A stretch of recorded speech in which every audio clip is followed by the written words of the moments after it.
Hello friends, பாருங்கள். இதுதான் வந்து சவுக்கு மரம்.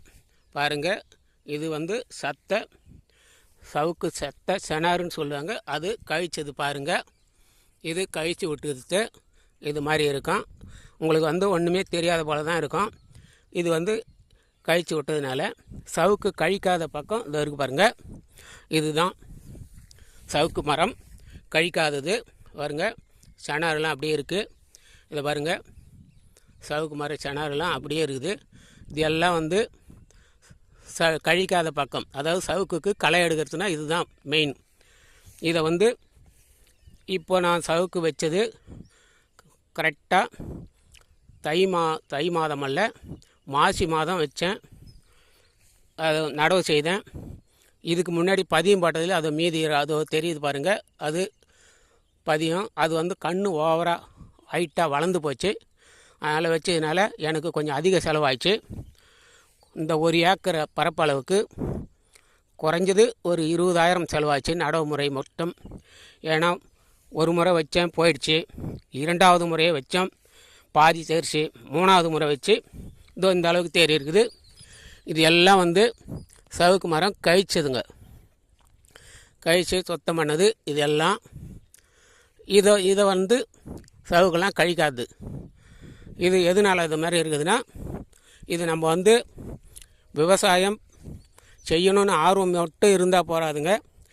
அந்த விவசாயத்தை நம்ம வந்து ஒவ்வொரு முறையும் அந்தந்த நேரத்துக்கு நம்ம வந்து சரியாக முறையாக பயன்படுத்தணும்னா இது எல்லாமே நமக்கு வந்து வெற்றி கிடைக்கும். நிறைய பேர் இயற்கை விவசாயத்துக்கு வந்து வெற்றி காண முடியாமல் திரும்பி போனவங்க நிறைய பேர் இருக்காங்க. நானும் இந்த இயற்கை விவசாயம் அல்ல, இயற்கை வழி விவசாயம் அப்படின்னு சொல்லி பயன்படுத்தி, இயற்கை வழினா காட்டை பார்த்து காப்பி அடிக்கணும்.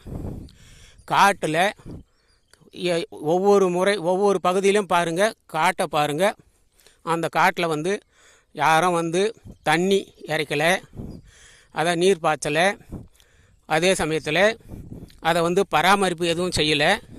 ஆனால் அதை பாருங்கள், எல்லா வகை தாவரமும் சின்ன புல் பூண்டிலிருந்து இடையில் வரும் கொடி மற்றும் இடைநிலை தாவரங்கள் வரை, அதான் புல் பூண்டிலிருந்து பெரிய மரம் வரலாம், எல்லாமே வந்து செழுமையாக இருக்கும். அந்த இடத்துல பாருங்கள், தப்பி தவறி ஒரு தக்காளி செடியோ ஒரு கத்திரி செடியோ விழுந்திருந்தால் அது வந்து அவ்வளோ செழுமையாக இருக்கும். உங்களுக்கே தெரியும். அதுக்கு வந்து யாரும் தண்ணி பாய்ச்சலை, களை எடுக்கலை, எந்த பராமரிப்பும் இல்லை, உரம் போடலை. ஆனால் அவ்வளோ செழுமையாக இருக்கும். நம்ம இது மாதிரி நிலத்தில் விவசாயம் பண்ணுறது ஒரு செடிக்கு சுமாராக ஒரு 2 கிலோ இருந்து ஒரு 5 கிலோ வரலாம் மகசூல் எடுப்போம்னா, ஆனால் அந்த காட்டில் தானாக வர்றது பார்த்தீங்கன்னாக்கா ஒரு செடிக்கு 10 கிலோ குறையாத காய்க்குதுங்க. நான் பார்த்துருக்குறேன். அதை வந்து விஞ்ஞானபூர்வமாக லைவாக உங்களுக்கு நிரூபிக்க முடியாது. ஏன்னா அது பார்த்தது ஒரு சில நாட்கள் ஆகிட்டுது.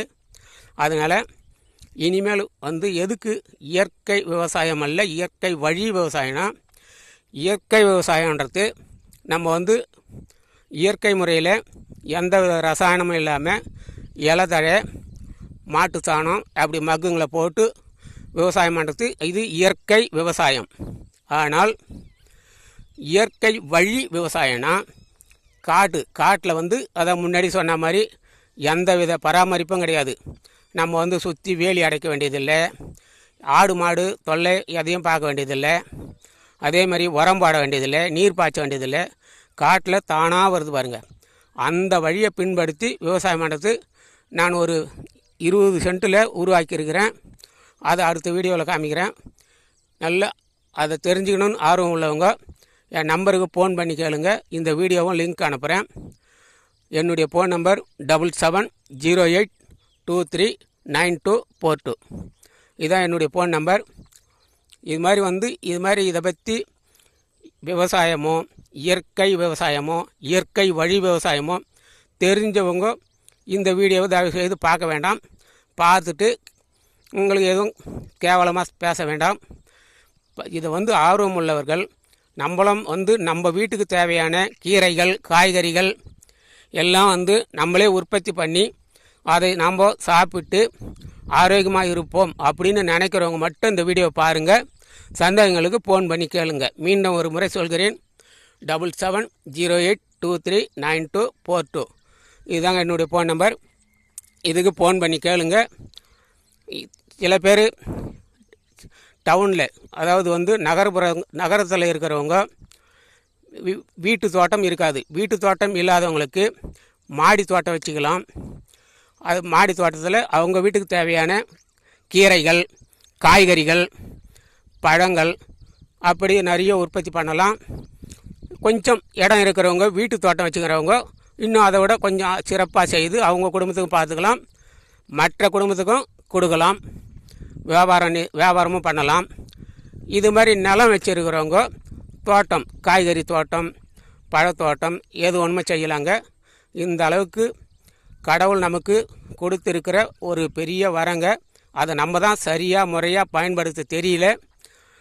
இதை பற்றி உங்களுக்கு ஏதாவது தெரியாத புரியாத இருந்தால் ஃபோன் பண்ணி கேளுங்க. மீண்டும் ஒரு முறை சொல்கிறேன், 7708239242. இந்த நம்பருக்கு ஃபோன் பண்ணி கேளுங்க. உங்களுடைய சந்தேகங்களுக்கு நான் தாராளமாக பதில் சொல்கிறேன். நன்றி, வணக்கம்.